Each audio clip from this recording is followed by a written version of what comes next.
Vamos un poquito en continuará. ¿Se acuerdan de quién estábamos hablando hace 8 días?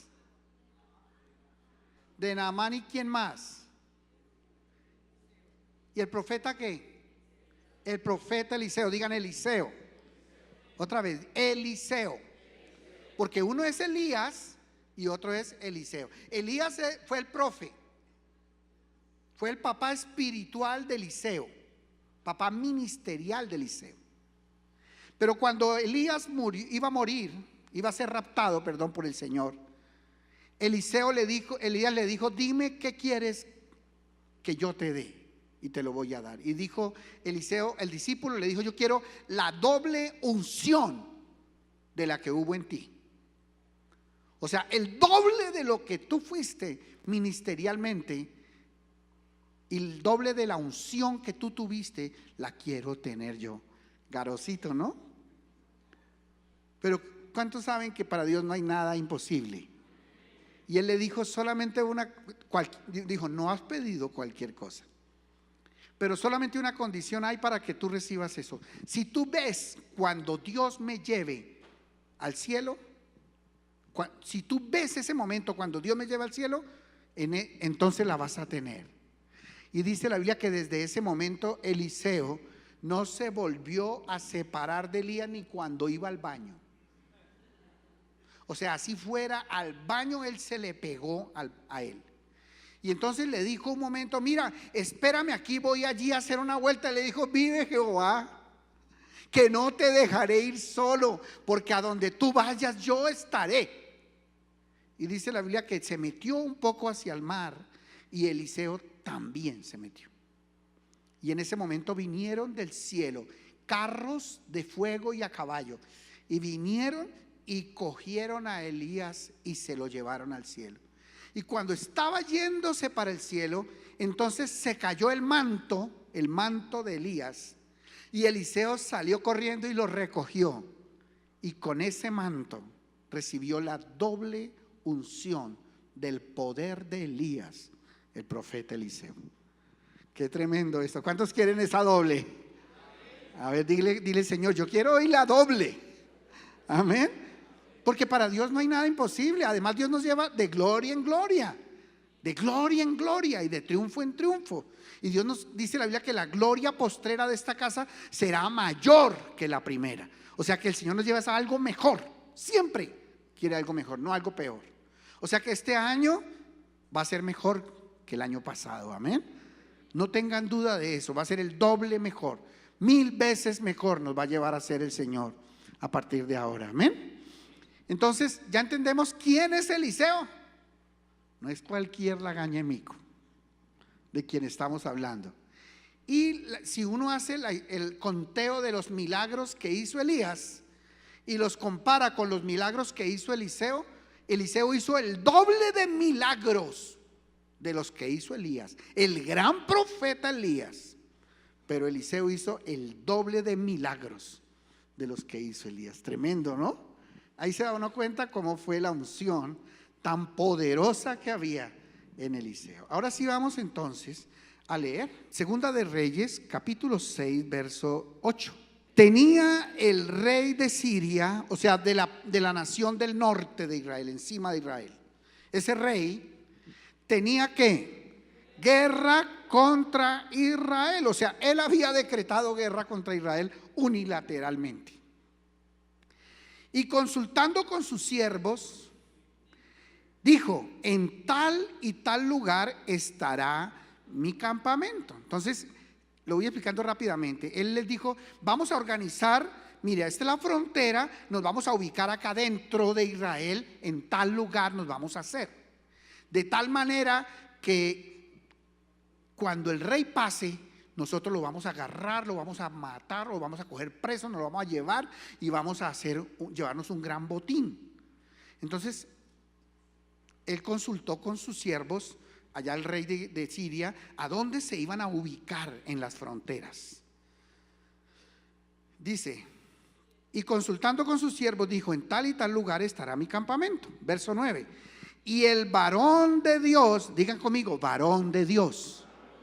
¿A quién se refiere? A Eliseo. ¿A quién se refiere? A Eliseo. ¿Y Eliseo quién era? El varón de Dios. Ok.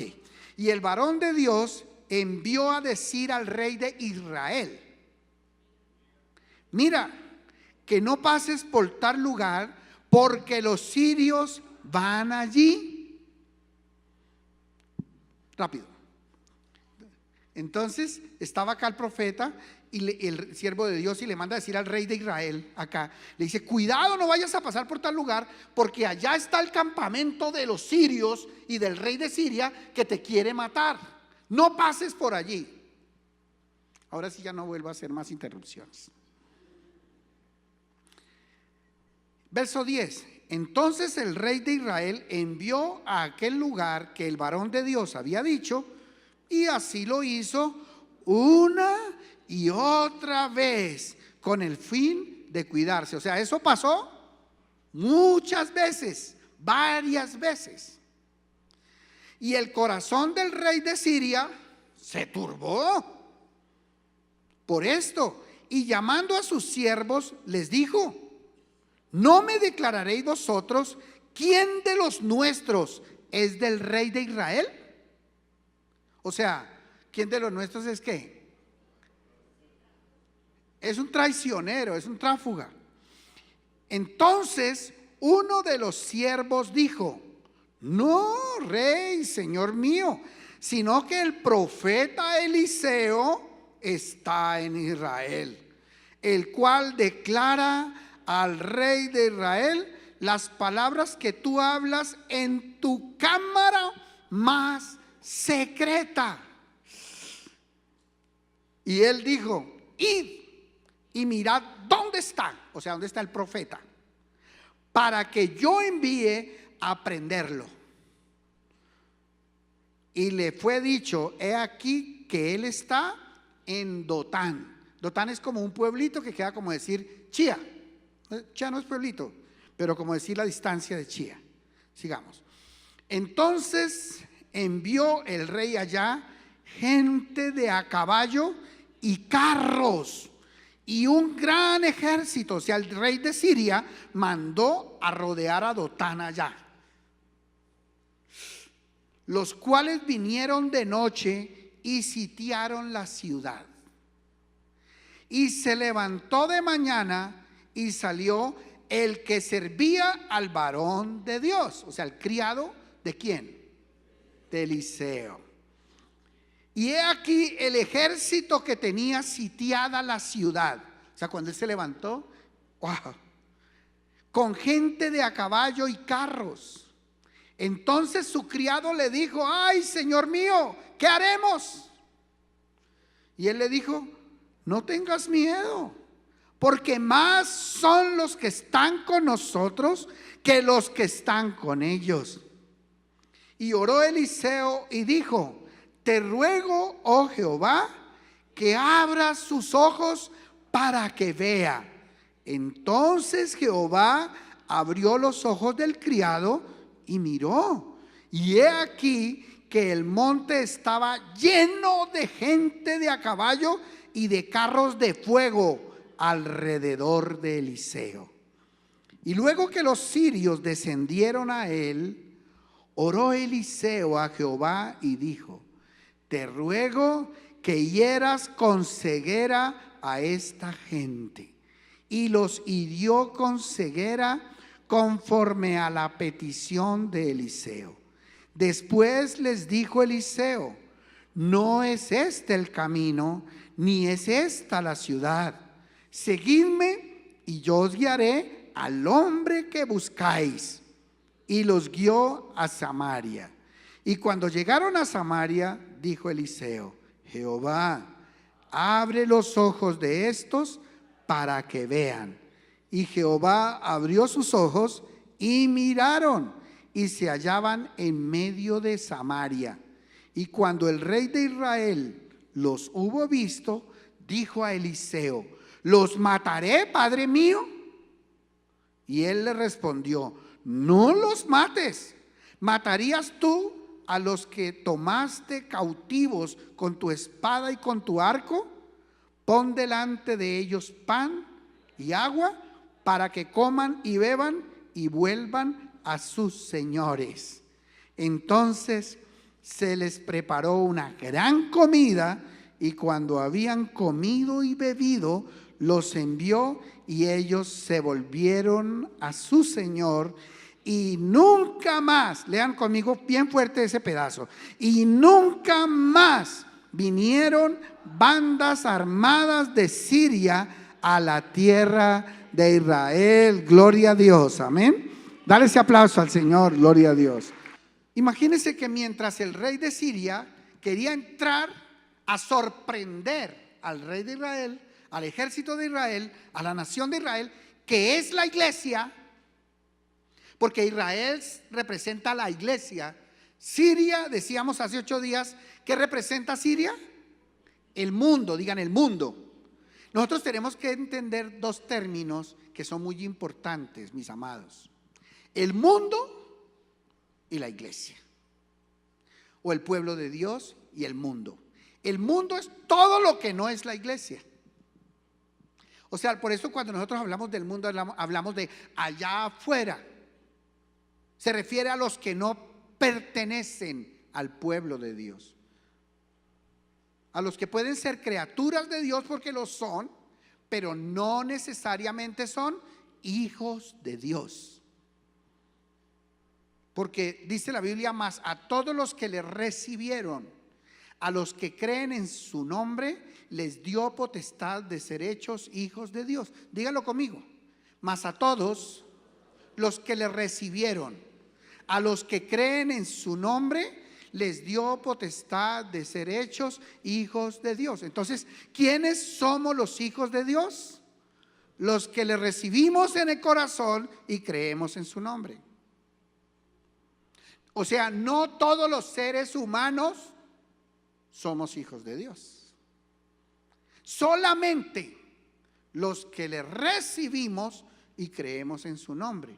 Entonces, todas las criaturas que no son hijos de Dios son el mundo, o representan el mundo. Amén. Tenía el Siria, el rey de Siria, la idea de meterse y conquistar a Israel, y había declarado una guerra contra Israel. Y estaba tratando de meterse, y resulta que él se fue y se ubicó en la frontera. Y mientras él estaba en la frontera, había en un pueblito llamado Dotán, o en una ciudad llamada Dotán, había un siervo de Dios. Digan, siervo de Dios. Ahora, ¿quién es un siervo de Dios? Un siervo de Dios es el que le sirve a Dios. Pregunto, ¿venir a la iglesia nos hace siervos de Dios?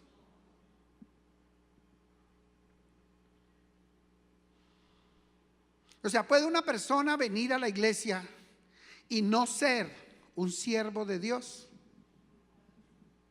Claro que sí. Siervo de Dios es el que le sirve a Dios, no el que se sirve de Dios. Es diferente, ¿no? Porque tú puedes servirte de Dios, ser de los que viene a extender la mano para que Dios te dé, y tú te vas y eres alguien que te sirves de Dios. Todos de una o de otra manera nos servimos de Dios. Todos, todos. Y el Señor nos enseña a pedir y se os dará, llamad y se os abrirá. Y el Señor nos enseña a pedirle a Él y servirnos de Dios.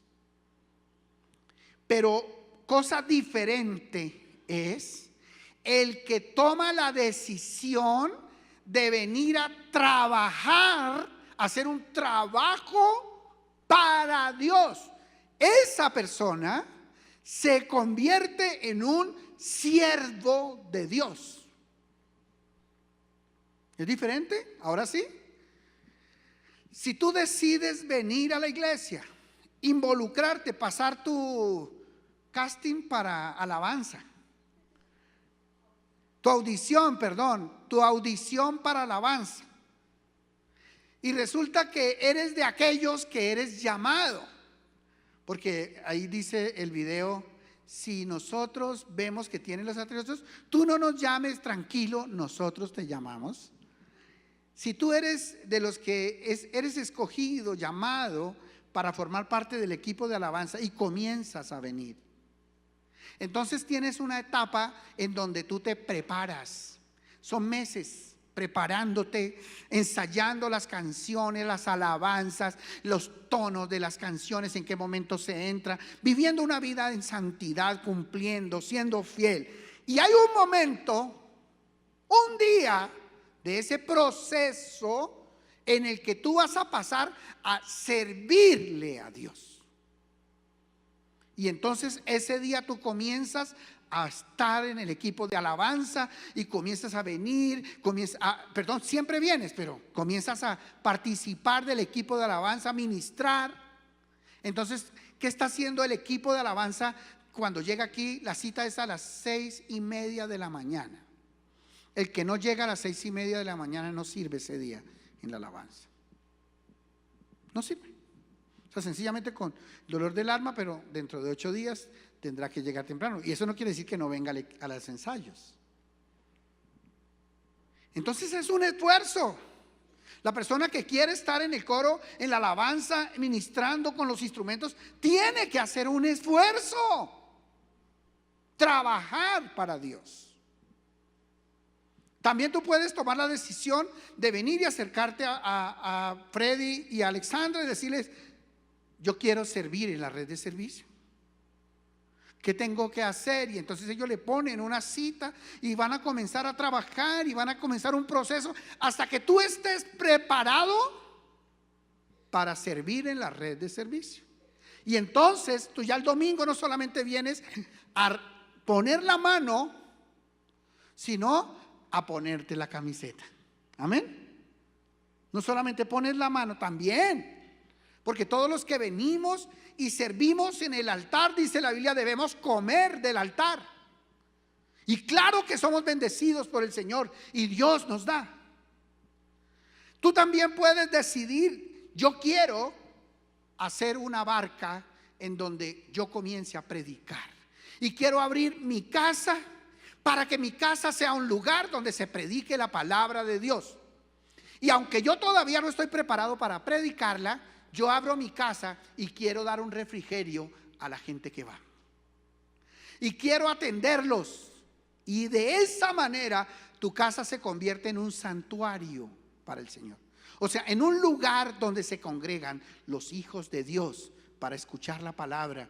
Y eso trae una bendición especial sobre tu casa y sobre tu vida. Y tú te conviertes, al ser un anfitrión de un hogar, en un siervo de Dios. Tú puedes, porque Dios te ha dado las habilidades con el tema de los medios de comunicación. Entonces tú puedes venir y decir: yo quiero servir ayudando en los medios, en la transmisión, en la grabación, en la fotografía, en el manejo del Facebook, del Instagram, de todos estos medios de comunicación, y yo quiero poner eso al servicio de Dios. Entonces tú asistes a una reunión con Felipe, con Julie, y se reúnen y ellos dicen: de esta manera nos puedes colaborar en este equipo, trabajando tal día, de tal manera, nos reunimos así, así, así.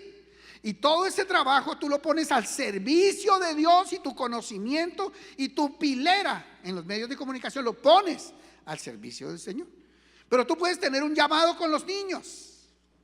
Tienes una habilidad para trabajar con los niños, porque te gusta, porque conoces, porque estudiaste, y dices: yo quiero poner mi talento al servicio de Dios. Entonces tú te vuelves uno de los miembros del equipo de EcoKids, porque tú tienes una especialidad con los bebés. Entonces tú atiendes los bebés. Tú tienes una especialidad con los niños más grandecitos. Tú tienes una especialidad en la alabanza con los niños, en la creatividad con ellos, en el trabajo manual. Entonces tú pones tu don al servicio de Dios. Y ese que pone sus dones al servicio de Dios es llamado en la Biblia siervo de Dios. Tú puedes tomar la decisión de iniciar una barca. Puede ser aquí mismo en la iglesia, puede ser en un restaurante, puede ser en un parque, puede ser en un colegio, puede ser en la universidad, en tu trabajo, puede ser en tu casa, o donde una tía, o donde un vecino, cualquier lugar. En ese lugar donde se abra esa casa, tú puedes decir: yo quiero ser el líder de esa barca y quiero prepararme para dirigir la barca. Entonces estudias en la escuela bíblica, conoce la palabra, ingresas a la universidad, lo que sea que Dios ponga en tu corazón, y te preparas, y ahora tú te vuelves un predicador de la palabra, y cada semana cuidas a esas ovejitas, las llamas, les enseñas, las proteges, las cuidas, las sigues alimentando, las llevas como guías a encuentro, preparas un encuentro y vas de guía o de líder de un encuentro y le sirves a Dios, y entonces en ese momento tú te conviertes en un siervo de Dios. Dile a la persona que tienes al lado, dile señalándola con este dedito, dile: tú tienes que ser un siervo de Dios. Ahora póntela acá, acá. Di: yo tengo que ser un siervo de Dios. Yo tengo que ser un siervo de Dios. Ahora, eso, acuérdese que del dicho al hecho hay mucho trecho. O sea, tú dices: yo quiero ser un siervo de Dios, pero si tú no le pones paticas a ese sueño se convierte en una pesadilla. Si nosotros no comenzamos a hacer el trabajo necesario para ser siervos de Dios, nos podemos quedar toda la vida intentando o deseando y nunca servirle al Señor. Para ser un siervo hay que incomodarse. Es imposible ser un siervo y todo tenerlo cómodo. Porque si yo soy un siervo y resulta que ahora se le inventaron en Bogotá que el domingo hay pico y placa.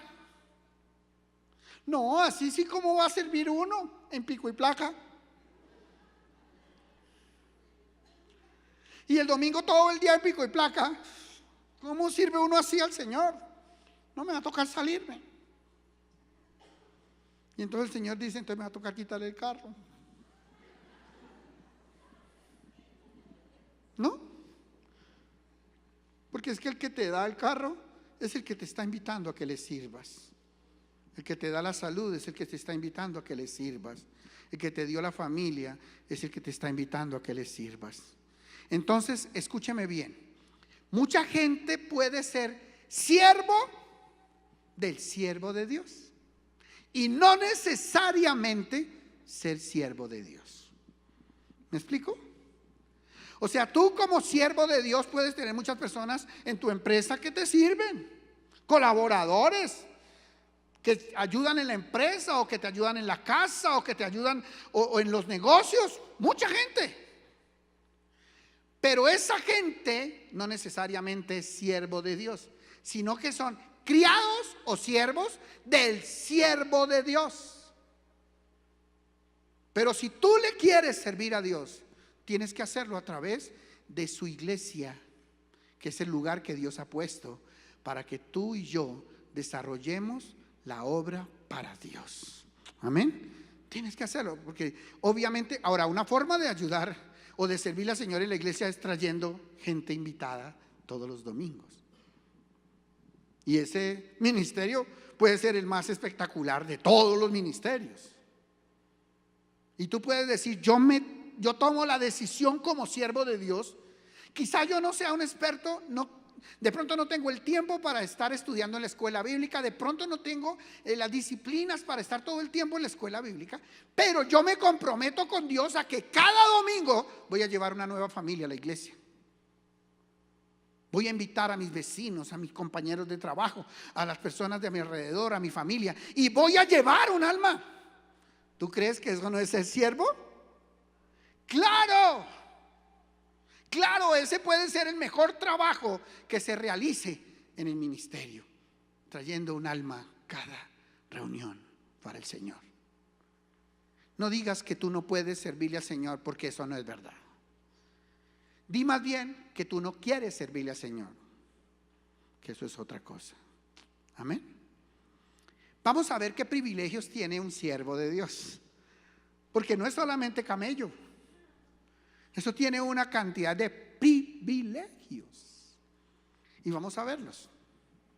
El primero, Dios nos revela lo que pasa.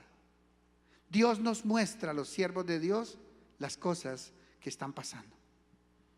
Porque dice la Biblia que Dios no hará nada sobre la tierra sin que primero no lo revele a sus siervos.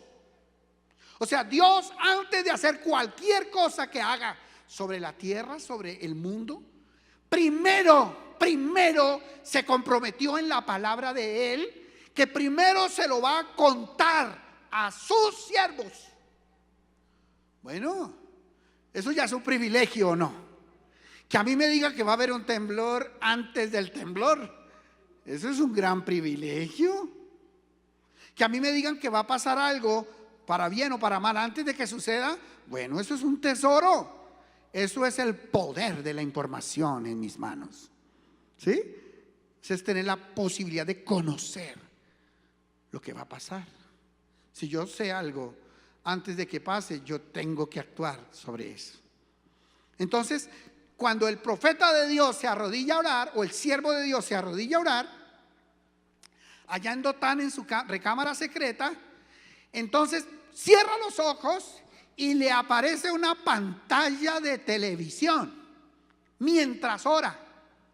Una pantalla de televisión. Y Dios comienza a mostrarle al siervo cada miembro de la iglesia, cada familia, las necesidades que tienen. ¿Qué quiere Dios que les hable? ¿Qué quiere Dios que les ministre? Entonces Dios pone la necesidad del gobierno allí como si fuera una pantalla, y Dios te pone a orar por ellos.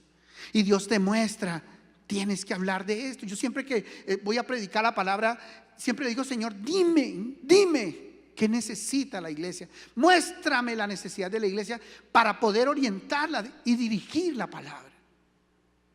Y le digo: y Señor, que no hable nada que no venga de ti. Cuando un siervo de Dios se arrodilla a orar, Dios le revela, digan revela, lo que va a pasar. Tremendo es eso. Dios le revela las oportunidades de trabajo. Dios le revela en qué lugar debe pasar esa hoja de vida.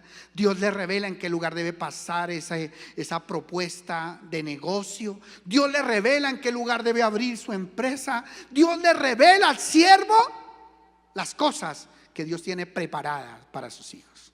Amén. ¿Eso es privilegio o no? Bueno, entonces dile a la persona que tienes al lado: si quieres que Dios te revele, sírvele. Dile, si quieres que Dios te revele algo, sírvele a Dios. Porque Dios no le va a revelar a los que no le sirven. ¿Saben normalmente quién le revela a los que no le sirven? El diablo. Por eso dice que el que no le sirve a Dios normalmente se anda metiendo cada día en unos intrínculis, en unos problemas. Pero el que está sirviendo a Dios, dice la palabra, lo leíamos ahora, la bonita lo leía para comenzar en el libro de Isaías: por torpe que sea, no se perderá.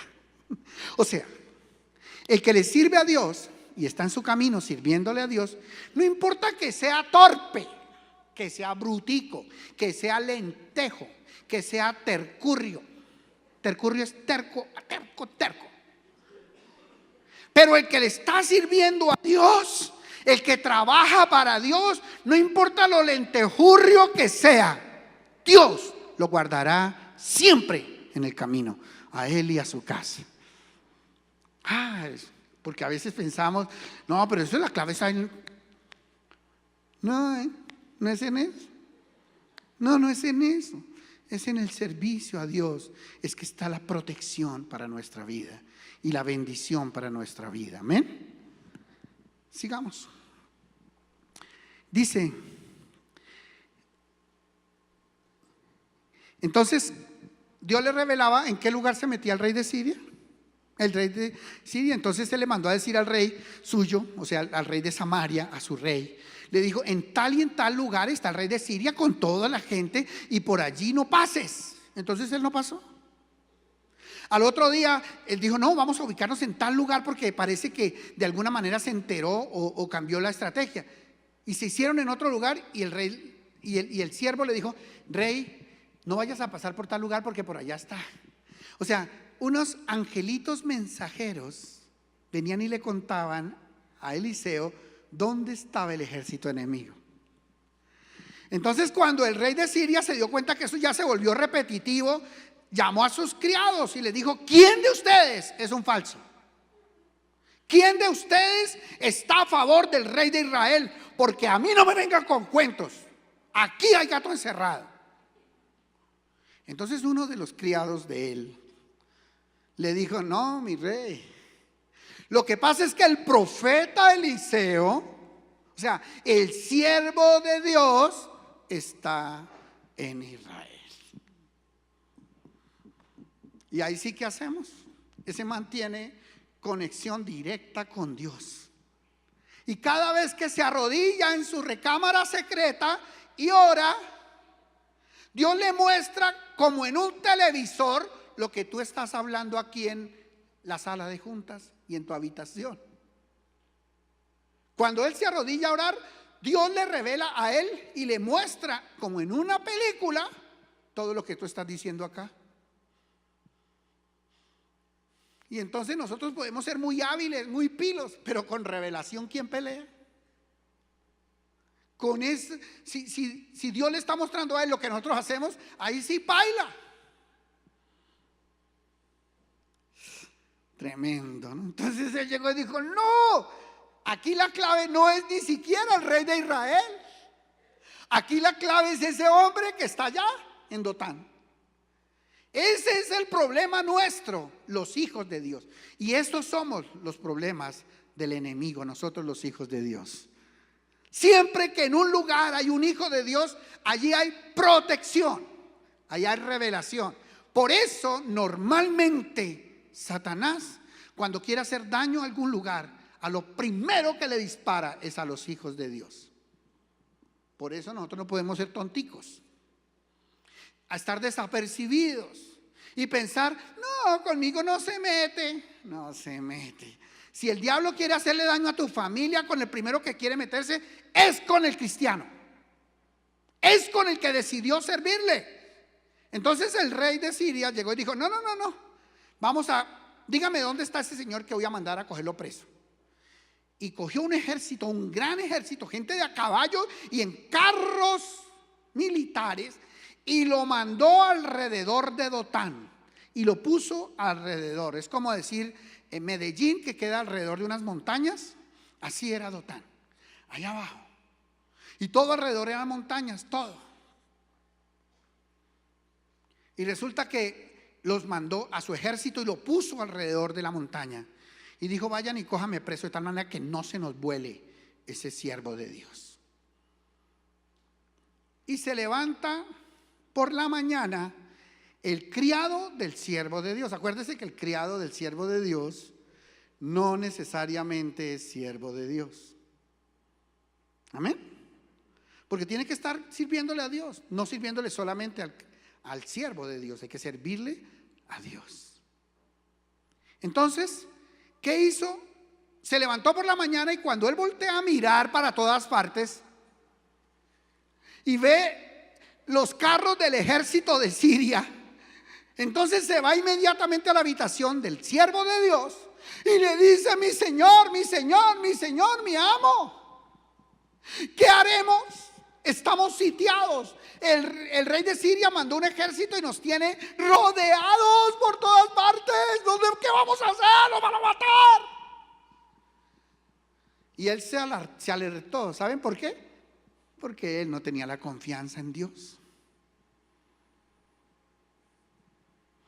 Porque cuando nosotros no tenemos puesta nuestra confianza en Dios, viene un problema, viene un ataque, y lo primero que pensamos nosotros es: ¿qué voy a hacer? Dios mío, ¿qué voy a hacer? Ahí sí está listo para pagar escondederos a peso. Ahí sí dice, yo me arrepiento, yo me arrepiento, yo me arrepiento, yo me arrepiento. Y en ese momento, cuando él llegó delante del siervo de Dios y le dijo, ¿qué hacemos? Y mire la respuesta del siervo de Dios, que fue tremenda respuesta. Le dijo, verso 16, no tengas miedo. O sea, lo primero que nos quiere decir a nosotros el Señor es que los siervos de Dios en las pruebas no debemos tener miedo. Digan conmigo, el temor es un demonio, no puede estar en mí. Otra vez, el temor es un demonio, no puede estar en mí. Entonces lo primero que tenemos que hacer nosotros es echar fuera de nosotros el temor. La Biblia dice, el amor de Dios echa fuera el temor, porque Dios es amor. O sea, cuando Dios viene a la vida de una persona, el temor tiene que salir en el nombre de Jesús. Así que si tú eres una persona temerosa, déjame decirte una cosa. Tú estás endemoniado. Y se llama el demonio, maldito demonio del temor. Puede ser el peor demonio de todos los demonios, porque tiene una particularidad del demonio del temor. Paraliza.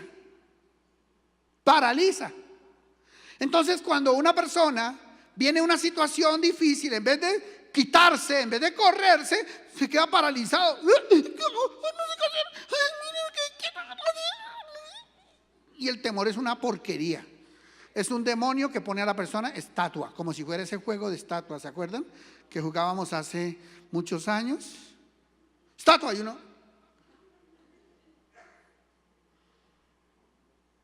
Y el demonio del temor no lo podemos aceptar en nuestras vidas. Si de pronto se ha metido en nuestros hijos, debe estar arrunchado debajo de una cama. Debe estar metido detrás de un closet. Y a veces los niños vienen y dicen, papi, hay un demonio allá en el cuarto. Hay un monstruo, es que le llaman. Es lo mismo. Son monstruos y demonios, son lo mismo. Sí, créame que sí. Hay un monstruo, hay un monstruo. ¿Sabes una cosa? Tú tienes, papito, que pararte en el nombre de Jesús. No comiences a decirle, no hay nada, no hay nada. No. No, el niño tuvo una experiencia de temor. Y allí fijo debe haber un demonio que lo tiene a él atrapado. Por eso no quiere aparecerse en ese cuarto. Por eso no se quiere ir a dormir solo en su cuarto. Por eso le da miedo algo. Porque hay un demonio de temor allí. Y los niños los pueden ver más fácil que nosotros. Entonces, ¿qué tienes que hacer, papá o mamá? ¡Párate! Ponte los pantalones espirituales que Dios te ha dado. Y si tú eres un siervo de Dios, tú tienes el poder para ordenarle a ese demonio que se vaya de ese cuarto. Y tú vas a ir con tu hijo y vas a atar y encadenar ese demonio de temor en el nombre de Jesús. Y vas a extender tus manos y vas a ponerlas en ese lugar donde está ese demonio, ahí debajo de la cama, en el closet. Y va a decir, en el nombre de Jesús, yo ato y encadeno todo espíritu de temor que está queriendo atemorizar a mi hijo.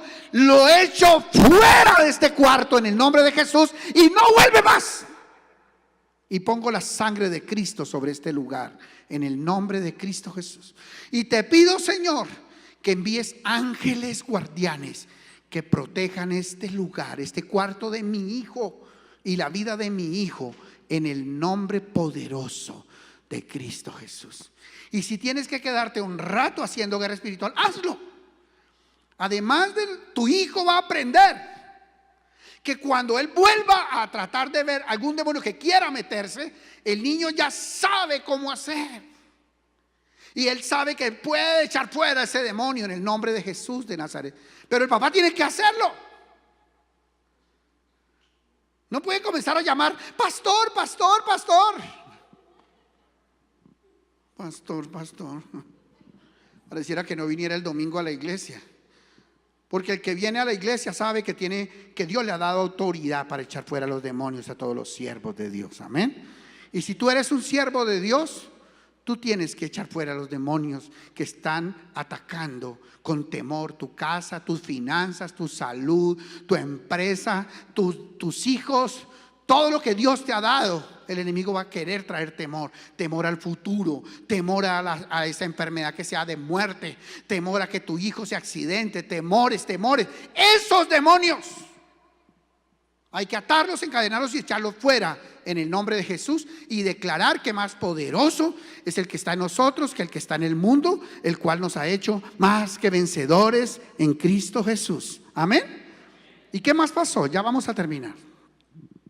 Dice: y luego, y oró Eliseo y dijo: te ruego, oh Jehová.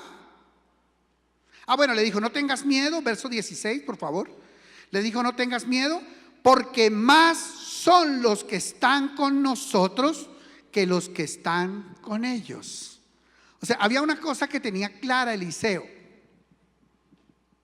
más son los que están con nosotros que los que están contra nosotros. Amén. Cuando Dios, póngale bien cuidado a esto, cuando Dios estaba en el cielo y Lucero, el ángel, el querubín protector, el lucero hijo de la mañana, el querubín protector, luz bella, Luzbel, estaba en el cielo. Un día dijo: me subiré en el trono de Dios y seré semejante a Dios. Y él quiso sentarse en el trono de Dios, y dice la Biblia: ¿cómo caíste del cielo, oh lucero, hijo de la mañana? Echado fuiste por tierra. Y Dios lo echó a la tierra. Y ese día Lucero se fue con toda la tercera parte de los ángeles del cielo. La tercera parte de todos los ángeles. O sea, por cada 3 ángeles que había en el cielo, uno cayó a la tierra echado por su pecado. Necesito 3 personas que vengan acá rápido. 3. Acá, rápido. Gracias, Fer. Eso, Alejo. Listo. Perfecto, Darío. No, acá. Arriba, por favor. Y necesito un siervo de Dios. Puede ser tú, papi. Quickly. Entonces, siervos de Dios, ¿cierto? Resulta que en el cielo había ángel y ángel. Resulta que uno de esos ángeles, ahí, papi, uno de esos ángeles, ¿me permiten cualquiera? ¿Puedo escogerlo? ¿Sí? Eso no es así, pero digamos que fue uno de los que se rebeló contra Dios. Digamos, no es así. Digamos que eres tú. Entonces, el ángel se rebeló contra Dios y fue echado a la tierra. Y aquí en la tierra comenzó a hacer maldad. Pero resulta que por cada ángel caído quedaron 2 ángeles de Dios.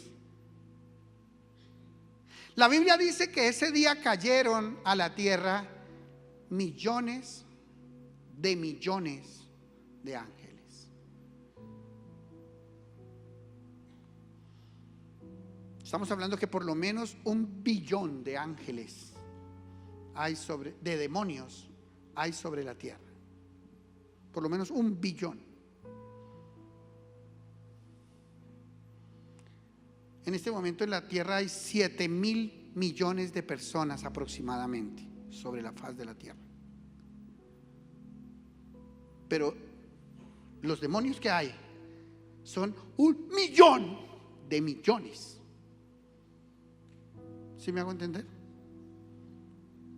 O sea, hay más demonios que personas. Personas son solamente 7.000. Digamos, hablemos de millones, quitémonos los ceros de millones. 7.000. Y por esas 7.000 hay 1 millón de demonios para venir a destruir la vida de esa persona.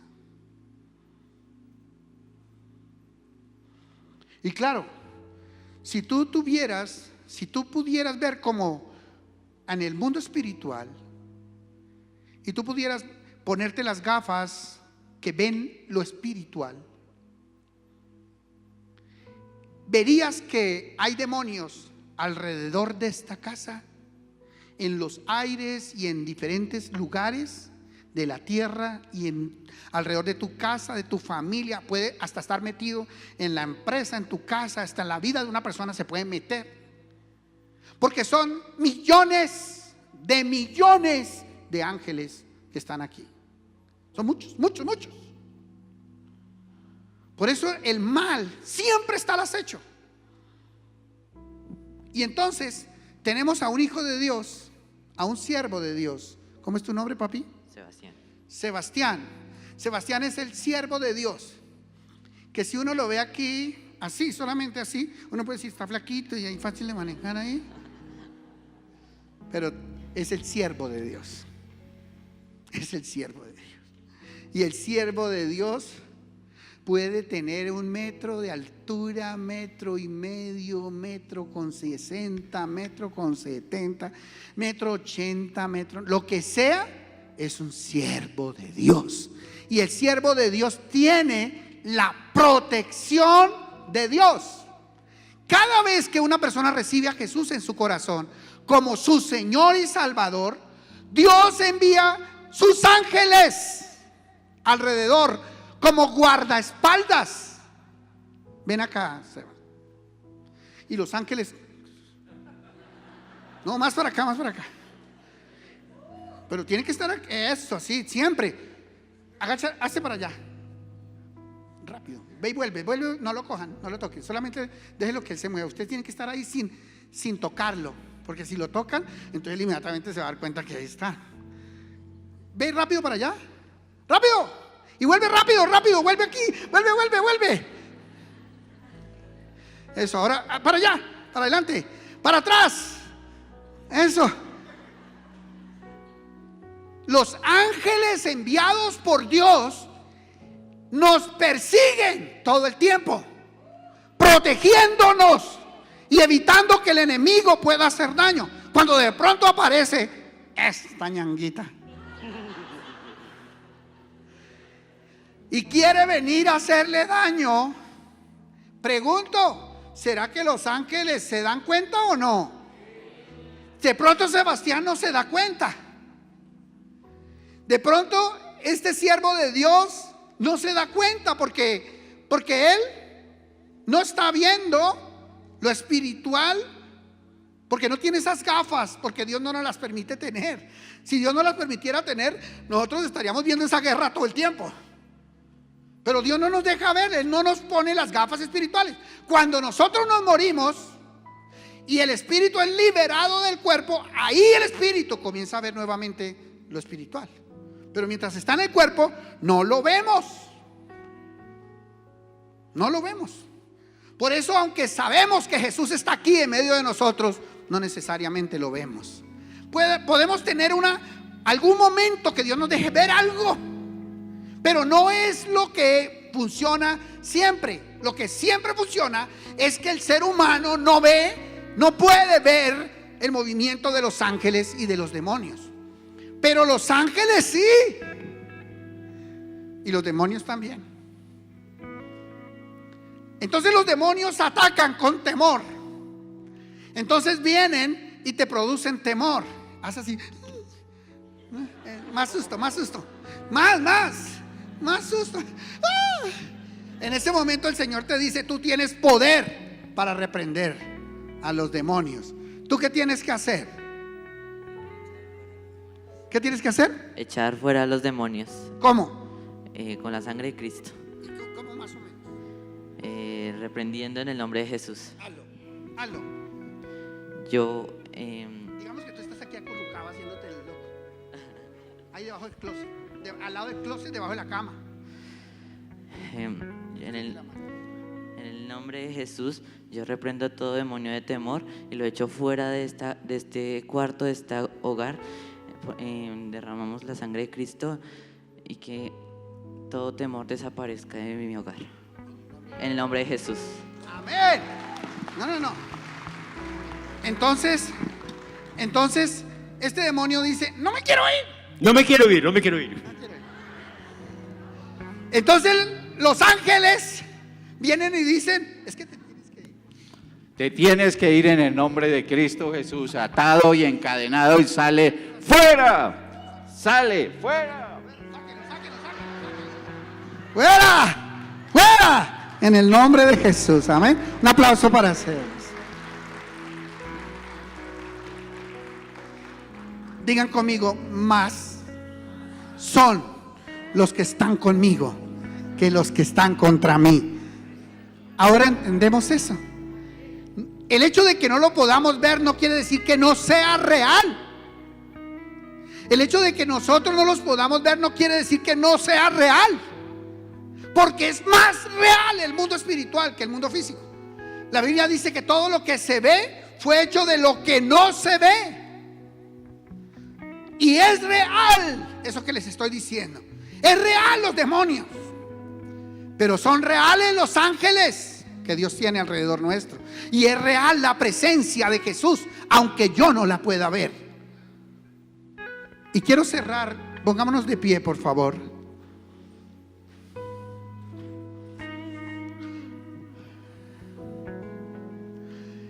Mire que sin embargo los sirios,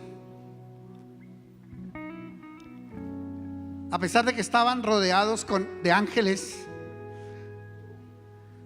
mire lo que pasa. Verso 17, ayúdeme a leerlo. Léalo conmigo. Y oró Eliseo, digan, el siervo de Dios puede orar. Y dijo, te ruego, oh Jehová, que abras sus ojos para que vea. O sea, ¿cuáles ojos? Los ojos espirituales. Le dijo, Señor, te ruego que abra sus ojos para que vea. O sea, para que el criado vea que más son los que están con nosotros que los que están en el mundo. Para que pueda ver, está bien, a esos demonios, pero también que pueda ver los ángeles que están allí protegiéndolo. Cuando alguien dice, yo vi un demonio, yo siempre pienso, o no es un siervo de Dios, o es un siervo de Dios que no se ha dado cuenta que al lado están los ángeles y solamente está enfocando su mirada en los demonios. Porque demonios puede haber muchos, pero si yo tengo mis guardaespaldas, ¿por qué voy a temer? Si yo tengo un par de camajanes, ángeles entrenados en la guerra, ¿por qué le voy a tener miedo a los demonios? Y Eliseo le dijo, te ruego, oh Jehová, que abra sus ojos para que vea. Entonces Jehová abrió los ojos del criado y miró, y he aquí que el monte estaba lleno de gente de a caballo y de carros de fuego alrededor de Eliseo. ¡Wow! ¿Cuántos saben que hay ángeles protectores que Dios ha enviado a favor de nosotros, de nuestros hijos, de nuestra casa? Que cuando salimos para acá, Dios deja ángeles guardando nuestro hogar. Que cuando salimos para acá viene un comité de ángeles guardándonos, librándonos del mal. Y luego que los sirios descendieron, porque son atrevidos, siguieron descendiendo, llegaron hasta donde estaba Eliseo. Ahí rodearon la casa. Entonces oró Eliseo y dijo, oró a Jehová y dijo, acuérdese, ¿a quién hay que orar? ¿A quién hay que orar? ¿A San Pascual Bailón? ¿A San José? ¿A la Virgen? Oró a Jehová. ¿A quién hay que orar? A Jehová. Oró entonces Eliseo a la estampita de la Virgen del Carmen. No, oró a Jehová. ¿A quién oró? A Jehová. ¿A quién hay que orar? A Jehová. ¿Es clear? Vosotros pues oraréis así, dijo nuestro Señor Jesucristo: Padre nuestro que estás en el cielo. ¿A quién debemos dirigir nuestra oración? Al Padre. Jehová, te ruego que hieras con ceguera a esta gente. O sea que uno sí puede orar para que el Señor deje ciego a alguien. Sí, si es alguien a nivel espiritual que quiere destruirme, si es alguien que está tratando de hacer daño, tú sí puedes orar para que venga ceguera. Te ruego que hieras con ceguera a esta gente. Y los hirió con ceguera, conforme a la petición de Eliseo. Y después les dijo Eliseo: no es este el camino. O sea, el mismo Eliseo, que era por quien venían, les dijo: se equivocaron de camino, muchachos, vengan y les digo por dónde está ese hombre que ustedes están buscando. Y se los llevó hasta Samaria y los puso en la plaza central, ahí alrededor de todo el ejército de Israel. Los puso ahí en la mitad. Y entonces, cuando ya estaban en la mitad, volvió y oró y le dijo: Padre, te pido que vuelvas a abrir sus ojos para que vean. Y abrieron los ojos y ellos estaban en la mitad de todo el ejército. Y se le acerca el rey de Siria y le dice: Padre mío, le dice a Eliseo, porque saben una cosa, no importa que sea el rey, el siervo de Dios está siempre en un nivel de autoridad mayor. Acuérdense, los siervos de Dios somos la máxima autoridad en una nación. Eso es demasiado importante, porque tú puedes ser un gobernante de la nación y tienes autoridad sobre el mundo natural, sobre la gente, sobre las instituciones. Pero el siervo de Dios tiene autoridad sobre el mundo espiritual, sobre todo lo que funciona en lo natural y en lo sobrenatural. Por eso nosotros podemos decirle a las nubes que se detengan en el nombre de Jesús, y se detienen. Y eso un político, por muy bueno que sea, no lo puede hacer. Amén. Amén. Y mire lo que dice. Ya estoy terminando. Ayúdeme a leer lo que falta. Y cuando llegaron a Samaria, dijo Eliseo: Jehová, abre los ojos de esto para que vean. Y Jehová abrió los ojos y miraron, y se hallaban en medio de Samaria. Y cuando el rey de Israel los hubo visto, dijo a Eliseo: ¿los mataré, padre mío? Y mire la respuesta del siervo de Dios. Y él le respondió: no los mates. ¿Matarías tú a los que tomaste cautivos con tu espada y con tu arco? Pon delante de ellos pan y agua, para que coman y beban y vuelvan a sus señores. Entonces se les preparó una gran comida, y cuando habían comido y bebido, los envió, y ellos se volvieron a su señor. Y otra vez lean conmigo el último pasaje. Y nunca más vinieron bandas armadas de Siria a la tierra de Israel. Amén, amén. Dale ese aplauso al Señor.